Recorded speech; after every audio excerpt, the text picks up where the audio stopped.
Hello guys, for today's video ay magsisimba muna tayo sa St. John Baptist Parish Church sa Lian, Batangas. Fiesta dito sa June 24, 2025. Bago tayo pumasok sa simbahan ay magsindi muna tayo ng kandila.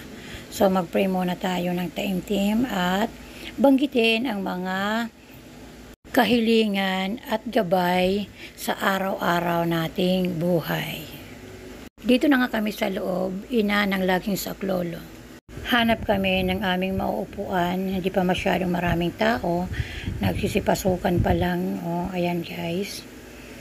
So napatingala ako dyan kasi na-amaze ako sa ang ganda ng loob ng simbahan guys. Yung mamimiesta ay pwede magdala ng extra damit o t-shirt kasi basaan to.